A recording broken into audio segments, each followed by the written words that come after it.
Hello friends, in this lecture video, we'll delve deeper into the Yahoo Financials library and we'll see how we can parse the JSON object that was created in the previous lecture video, and we'll also see how we can get data for a number of tickers. Okay, so again, I am importing pandas, Yahoo Financials, and date time, and I'll let you know why I am importing pandas.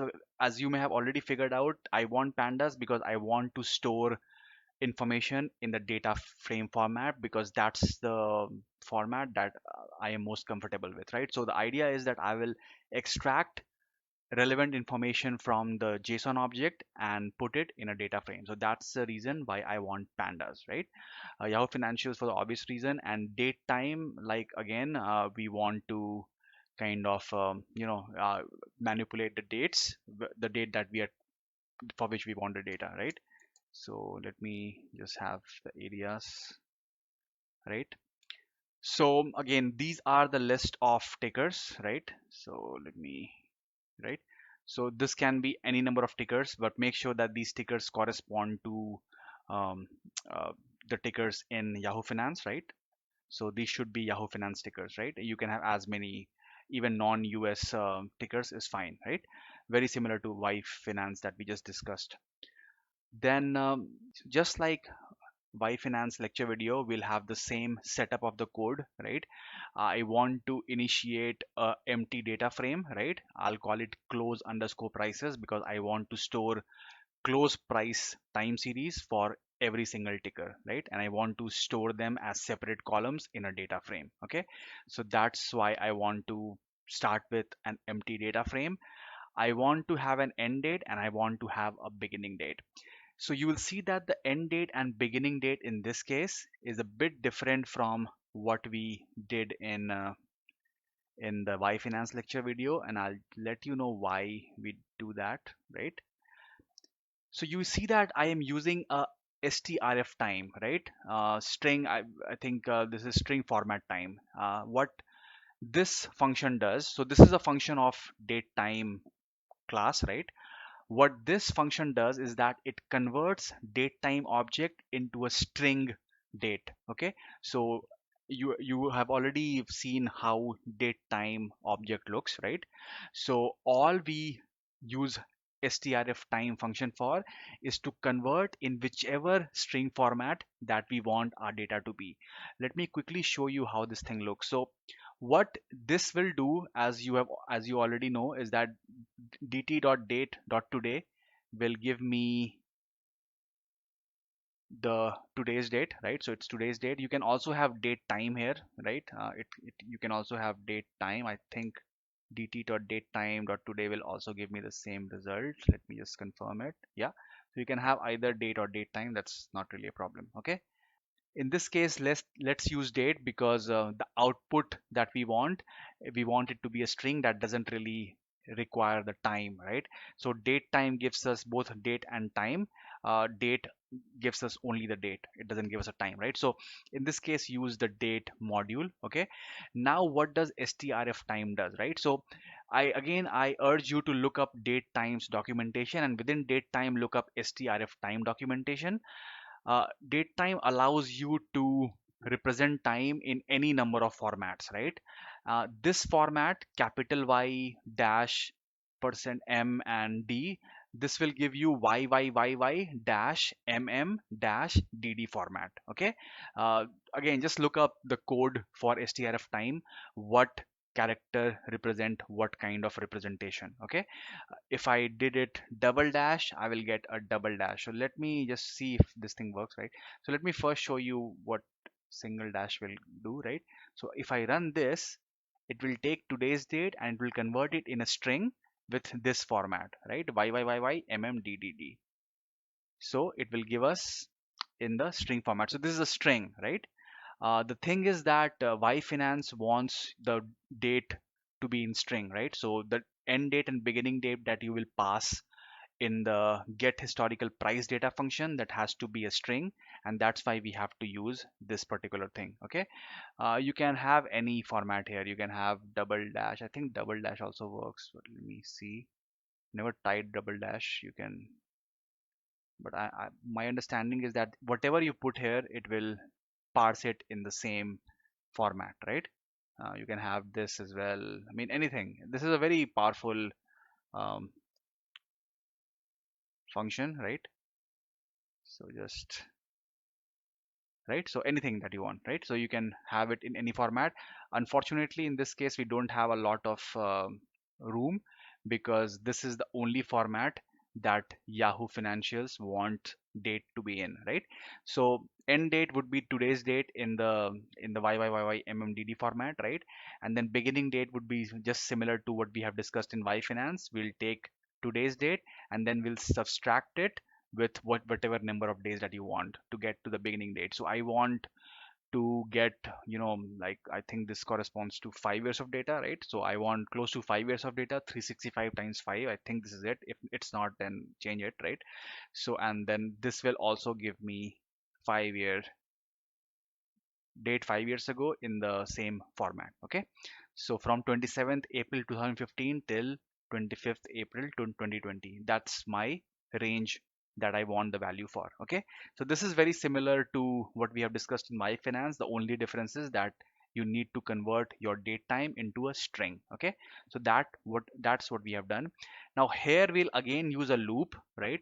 We will loop through every single ticker and we'll perform the same sets of operation for every single ticker. Essentially what we want to do is we want to navigate the JSON object and get the relevant data. Okay, so I'll go line by line. So let me assign a ticker value. So let us have ticker is equal to Microsoft. Okay, so it is, if it is looping, the ticker value will keep changing based on how the loop is progressing. I am just because I want to not run it in a loop and I want to run line by line. That's why I just have to kind of provide this variable. So I'm providing the value of Microsoft. Okay, so let us first create Microsoft Yahoo Financial object, right? That's fine. Now let's get the JSON object. So this is the same thing that we did in the last lecture video. So till now, I don't think you have any problem. So let's go to JSON object and see how it looks, right? Again, we know we discussed it last lecture video that this is how it looks. And we discussed that this is what you want. You are interested in prices. You don't really care about currency, events data, first trade data and all that, right? All you need to care about is prices, right? So what we'll do is that we will we will create another variable called OHLV, right? And then we will store only the prices dictionary in that, right? So let me run this and show how it looks. So if I run this, right, if you recall, prices was also a list of dictionary. If you go here, JSON object, right? If you go to prices, so prices is a list, right? So within list, there are elements and each element is a dictionary, right? So yeah, so just hope that's clear, right? So now OHLV is a list, and in that list there are a bunch of dictionaries, right? So this OHLV that we have here, it has a number of elements, right? Just think of it as this list. Instead of strings, every single element is a dictionary, right? A dictionary like this, right? Now what do we need?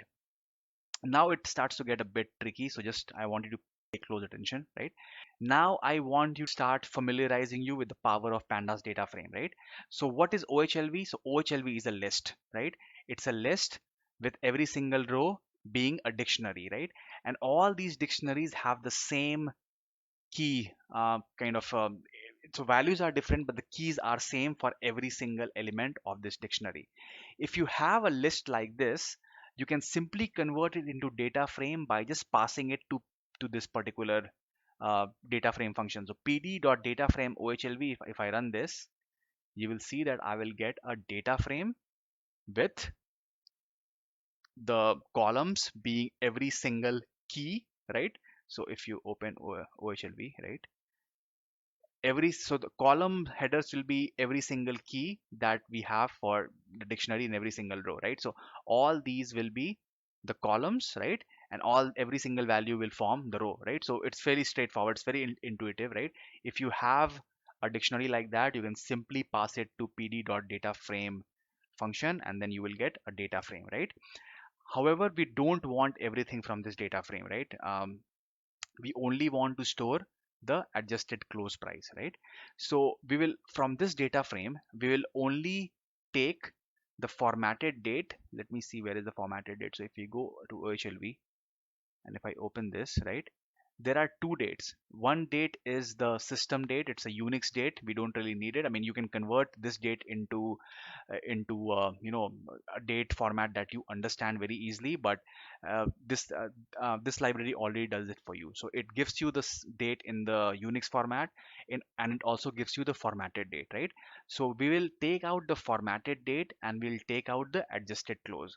Again, it's fairly straightforward. You know how to get relevant columns from a data frame. You just put those columns within square bracket and then you get this, right? So if I run this, right, I will get only two columns which are formatted date and adjusted close, right? In the next, so let me run this quickly, right? In the next step, what I'm doing is that I am making this formatted date as the index, right? Because I usually, if you see the data frames that we have been storing data in, the index is typically the date, right? This is time series data, so there is no other better option than date to have as index in your data frame, right? So in the next step, all I'm doing is that I am assigning uh, your uh, your formatted date as the index. So now if I run this, and now if I show you temp, you will see that now uh, let me show you here, right? So you can see that formatted date has become the index, and then we have got the adjusted close price, right?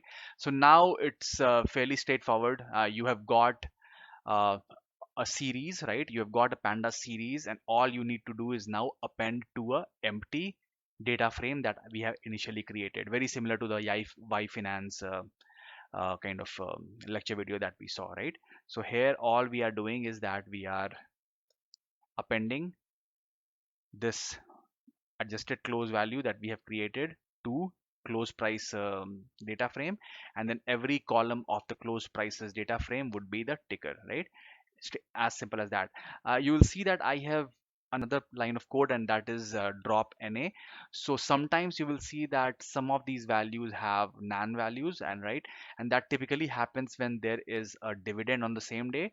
So for example, if on 27th of August you have a close price, but on 27th of August you also had a dividend, right?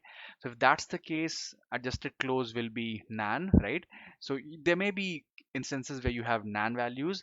If you get that, simply drop it using the drop na in place true, right? I hope you know this. Again, I'll be using a lot of functions of data frame, so make sure that you are familiar with these functions of data frames, right?